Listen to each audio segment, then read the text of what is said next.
आज से 40 साल पहले का वाक़या है। एक रुस्तम नाम का आदमी था जो कि इंडिया में ट्रक ड्राइवर था।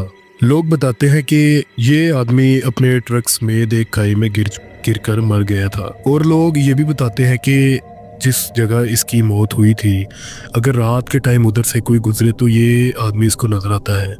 दोस्तों, ये वाक़या बिल्कुल सच्चा वाक़या है जो हमें एक ट्रक ड्राइवर ने ही बेचा है, जो कि रात के टाइम में उसी जगह से गुजर रहे थे। ये ट्रक ड्राइवर भी इंडिया के ट्रक ड्राइवर हैं और ये कहानी उन्हीं ने मुझे सेंड करी है जिनके साथ ये पेश आया है वाक़या। तो आइए टाइम वेस्ट किए बिना मैं उन्हीं की स्टोरी आपको उन्हीं की ज़ुबानी सुनाता हूँ। स्टोरी बहुत ही इंटरेस्टेड होने वाली है, तो काइंडली आप स्टोरी को लास्ट तक ज़रूर सुनिएगा। और हमारे इस चैनल पर आपको ऐसे ही हॉरर स्टोरी सुनाई जाती हैं, तो काइंडली आप हमारे इस चैनल को सब्सक्राइब कर लें। अगर आपके पास भी कोई स्टोरी है तो आप मुझे व्हाट्सअप कर सकते हैं, जो कि आपको डिस्क्रिप्शन में मेरा व्हाट्सअप नंबर मिल जाएगा। आइए मैं आपको कहानी सुनाता हूँ उसी ट्रक ड्राइवर की ज़ुबानी। और जैसे ही उन्होंने मुझे अपनी स्टोरी शेयर की, मैं वैसे ही आपको उन्हीं की रूबरू आपको सुनाता हूँ। मेरा नाम इकबाल है और मैं 30 साल से बड़ी गाड़ियाँ चला रहा हूँ। और हम ड्राइवरों की ज़िंदगी ज़्यादा सड़क पर ही गुजरती है, और इन सड़कों पे हमने वो सब देखा है जो आम आदमी कभी सोच भी नहीं सकता। मैं इंडिया में ट्रक ड्राइवर हूँ और यहाँ एक रास्ता था जिसका नाम है सांप घाटी। इस जगह का नाम सुनते ही लोगों के रोंगटे खड़े हो जाते थे। तंग सड़कें और तीखे मोड़, और एक तरफ हजारों फीट गहरी खाई। बस उस रात मुझको अपना माल जल्दी पहुंचाना था और मोटरवे बंद थी। कोई भी रास्ता नहीं बचा था सिवाय उस रास्ते के जाने के। अब मैंने बिस्मिल्लाह पढ़ी और ट्रक को सांप घाटी की तरफ चलाना शुरू कर दिया। टाइम रात का 1 बज रहा था और अंधेरा, ना चांद ना सितारे, सिर्फ और सिर्फ मेरे ट्रक की हेडलाइट्स इस अंधेरे को चीरते हुए जा रही थी और मेरे ट्रक के रेडियो पर सिर्फ खरखराहट। मैंने अपने रेडियो पर एक कव्वाली लगाई और अपना ट्रक चलाने लगा। अब ऐसे ही चलते चलते करीब आधा घंटा गुजरा और मुझे अपने ट्रक के मिरर में 2 हेडलाइट्स दिखाई दी। अब ये हेडलाइट्स मुझे देखकर मेरा दिल थोड़ा हल्का हुआ। मैंने कहा चलो, मेरे अलावा और भी कोई इधर से गुजर तो रहा है इस टाइम। अब वो एक ट्रक था जो कि तेज़ी से मेरी तरफ आ रहा था। मैंने उस ट्रक को रास्ता देने के लिए अपनी स्पीड कम की, लेकिन वो ट्रक मेरे से आगे नहीं निकला, बल्कि वो ट्रक मेरे ट्रक के पीछे बम्पर से बम्पर जोड़कर चलने लगा। और उस ट्रक की हेडलाइट्स इतनी तेज़ थी कि मुझे आगे और कुछ भी दिखाई नहीं दे रहा था। अब मैंने अपना मुंह आगे किया और अपने ट्रक का हॉर्न बजाकर से कहा कि भाई आगे निकलो मेरे से, मगर वो ट्रक वही रहा। अब मैंने अपने ट्रक की स्पीड बढ़ाई और उसने भी अपने ट्रक की स्पीड बढ़ा दी। अब मैंने ब्रेक लगाया तो वो भी रुक गया। ये देखकर मुझे बहुत अजीब लगने लगा। अब मुझे थोड़ा डर भी लगने लगा। मैंने जल्दी से अपना ट्रक साइड पर रोका तो उस ट्रक ड्राइवर ने भी अपना ट्रक मेरे ट्रक के पीछे रोक दिया। अब मैं अपने ट्रक से बाहर निकला और मैंने देखा कि उस ट्रक की हेडलाइट्स जल रही थी, लेकिन हैरानगी की बात तो ये थी कि उसके ट्रक की इंजन की कोई आवाज़ नहीं थी। सिर्फ मुझे ट्रक की लाइटें नज़र आ रही थी। जबकि ट्रक स्टार्ट होता है तो उसके इंजन की अच्छी भली आवाज़ होती है, लेकिन उसके ट्रक की कोई आवाज़ नहीं थी, जस्ट उसकी लाइट्स ऑन थी। अब मैंने ट्रक के सामने खड़े होकर आवाज़ दी, ओए उस्ताद, क्या मसला है? मुझे कोई जवाब नहीं आया। मैं अपनी टॉर्च लेकर उस ट्रक की तरफ बढ़ा। मैं उस ट्रक के पास गया तो मेरी सांस रुक गई। वो कोई नया ट्रक नहीं था, वो पुराना बेडफोर्ड ट्रक था जिसको काफ़ी जंग लगा हुआ था। और मैंने देखा कि उस ट्रक के टायर फटे हुए थे और उसके शीशे भी टूटे हुए थे, मगर इस ट्रक की हेडलाइट्स ऐसे जल रही थी जैसे बिल्कुल नया ट्रक है। मैंने अपने टॉर्च केबिन में मारी, लेकिन केबिन में कोई मौजूद नहीं था। ट्रक का केबिन बिल्कुल खाली था। अब मैं ये देखकर जल्दी से अपने ट्रक की तरफ भागा, अपने ट्रक का दरवाज़ा बंद किया और ट्रक को जल्दी से स्टार्ट करके वहाँ से भगा दिया। लेकिन मैंने अपने ट्रक के साइड मिरर में देखा, लेकिन वो ट्रक अभी भी मेरे पीछे आ रहा था। अब सामने एक खतरनाक मोड़ आने वाला था जो मुझे दूर से ही नजर आ रहा था। अब मैं देखता हूँ कि वो पुराना ट्रक मेरी साइड से मुझे ओवरटेक करने लगा, लेकिन वो सड़क से नहीं बल्कि खाई की तरफ से मुझे ओवरटेक करने लगा। मैं देख रहा था कि वो ट्रक हवा में तैरता हुआ मेरे बिल्कुल साथ आ गया, क्योंकि मेरे लेफ्ट साइड पे तो बहुत गहरी खाई थी। जैसे आप समझ ले वो ट्रक हवा में ही, मैं देख रहा था लेफ्ट साइड पे वो हवा में था ट्रक और मेरे लेफ्ट साइड पे था वो। अब मैंने देखा कि उस ट्रक के खाली कैबिन में मुझे एक साया नजर आया और उस साये ने अपना सर घुमाकर मेरी तरफ देखा और फिर वो ट्रक सीधा उसी खाई की तरफ मुड़ गया और मेरे देखते ही देखते वो ट्रक सी अंधेरे में गायब हो गया। मुझे कोई आवाज़ नहीं आई, ना किसी ट्रक के गिरने की, ना किसी पत्थर की आवाज़, मुझे कोई आवाज़ नहीं सुनाई दी। बस वो मेरे देखते देखते ही ट्रक वहाँ से गायब हो गया। ये मंजर बहुत अजीब था। मैंने घबरा कर जल्दी से अपने ट्रक की ब्रेक मारी। अब मैंने ब्रेक इतनी ज़ोर से मारी कि मेरा ट्रक पीछे से घूम गया। अब मेरा जिस्म पसीने से तर हो चुका था और मैं जल्दी से अपने ट्रक से नीचे उतरा और उसी खाई में अपनी टॉर्च मारने लगा, लेकिन वहाँ कुछ भी नहीं था, बस गहरा सन्नाटा था और अंधेरा।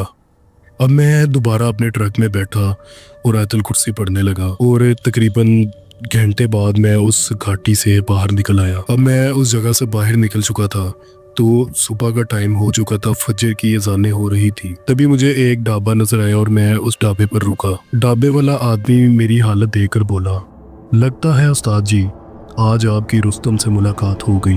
मैंने ये बात सुनकर हैरानी से उस आदमी की तरफ देखा तो फिर उस आदमी ने मुझे बताया आज से 40 साल पहले एक रुस्तम नाम का आदमी इसी खाई में गिरकर मर चुका था और लोग कहते हैं वो आज भी वहीं भटकता है। जो भी आदमी रात के टाइम इस रास्ते से गुजरता है वो आदमी उसको नजर जरूर आता है। और वो आदमी बताता है कि जैसे ही उधर एक खतरनाक मोड़ आता है तो वो आदमी उस खतरनाक मोड़ से पहले ही उन्हें क्रॉस करके उसी खतरनाक मोड़ के साथ ही खाई में गिर जाता है, जैसे वो किसी को बताना चाहता हो कि भाई यहाँ नहीं, आप सीधा उस साइड पे मुड़ जाओ। लेकिन वो बताता है कि वो आदमी ने आज तक किसी आदमी को भी नुकसान नहीं पहुंचाया, बस अपनी आखिरी ड्राइव हर रात दोहराता है। उस दिन के बाद मैंने तौबा कर ली, चाहे रास्ता कितना भी लंबा क्यों ना हो, मैंने फिर सांप घाटी का रुख कभी नहीं किया। तो बहुत बहुत शुक्रिया, आपने अपनी ये इतनी ख़तरनाक कहानी हमारे साथ शेयर की। आप मुझे कमेंट करके ज़रूर बताइएगा कि आपको स्टोरी कैसी लगी। आइए बढ़ते हैं अगली स्टोरी की तरफ।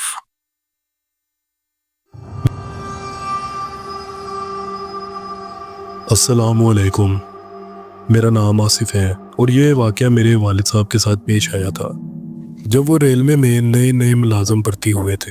ये 1980 के दौर की बात है। उनकी पोस्टिंग एक छोटे और दूर दराज स्टेशन पर हुई थी। ये रेलवे स्टेशन एक दो बड़े जंगलों के दरमियान में था। इसमें मौजूद स्टेशन मास्टर, मेरे वालिद साहब और 2 लाइनमैन मौजूद होते थे। बस यही 4 लोग वहाँ तैनात थे। रहने के लिए इनको वहाँ पुराने अंग्रेज़ों के ज़माने के बने हुए रेलवे के क्वार्टर दिए गए। मेरे वालिद साहब को क्वार्टर नंबर 40 मिला, जो कि उस लाइन के सबसे आखिर में आता था, जो कि रेलवे स्टेशन से थोड़ा दूर और जंगल के करीब था। ये रेलवे क्वार्टर बहुत ही पुराने थे, ऊंची छतें और मोटी दीवारें। अब मेरे वालिद साहब ने अपना सामान वगैरह इस घर में रखा और थक कर सो गए। अब आधी रात को उनकी आवाज़ किसी शोर से खुली, जैसे कोई किचन में बर्तन धो रहा हो, जैसे कोई बर्तनों को ज़ोर ज़ोर से, मतलब बर्तनों को आपस में मार रहा हो, और पानी की आवाज़ भी आ रही थी। मेरे वालिद साहब ये आवाज़ सुनकर घबरा गए कि इतनी रात को कौन बर्तन धो रहा है किचन में। अब मेरे वालिद साहब बताते हैं कि वो धीरे से उठे और किचन की तरफ जाने लगे। वो जैसे ही किचन के दरवाजे के पास पहुंचे तो ये सारी आवाज़ें अचानक से बंद हो गई। अब उन्होंने किचन की लाइट चलाई तो देखा कि किचन बिल्कुल खाली था, लेकिन किचन का सिंक गीला था और किचन में पड़े साबुन की झाग अभी भी ताज़ा थी। खैर, मेरे वालिद साहब ने थकान की वजह से इस बात को वहम समझा और वापस जाकर अपने कमरे में सो गए। अब अगली रात ठीक उसी वक्त फिर वैसे ही आवाज़ें आने लगी, मगर इस बार बर्तनों के साथ साथ किसी औरत के आराम से गुनगुनाने की आवाज़ थी, जैसे कोई। अब मेरे वाला साहब ने ये आवाज़ सुनी, वो एकदम से उठ के बैठ गए और इस बात जल्दी से किचन में चले गए। अब वो बताते हैं कि वो जैसे ही किचन के अंदर गए तो ये गुनगुनाने की आवाज़ एकदम से रुक गई, लेकिन उन्होंने देखा कि किचन का सिंक अभी फिर गीला था, लेकिन किचन में तो कोई मौजूद ही नहीं था। लेकिन बस इस बार जो खिड़की उन्होंने अंदर से बंद की थी, वो देखते हैं कि वो खिड़की बाहर की तरफ खुली हुई थी। उन्होंने खिड़की से बाहर झांका, सामने गहरा अंधेरा और खौफनाक सा जंगल था। खैर उन्हें तो कुछ भी दिखाई नहीं दिया। तीसरी रात मेरे वाले साहब ने तय किया कि वो रात को जागते रहेंगे। उन्होंने अपनी टॉर्च ली और कमरे में बैठे रहे। रात के 2 बज रहे थे और चारों तरफ सन्नाटा था। उन्होंने सोचा शायद आज कुछ नहीं होगा। तभी कमरे के दरवाजे पर हल्की सी दस्तक हुई। दस्तक बहुत धीमी थी। दस्तक ऐसी थी जैसे कोई बच्चा उंगली से खटखटा रहा हो। ठक ठक। अब मेरे वाले साहब ने पूछा कौन है, लेकिन उन्हें कोई जवाब नहीं मिला।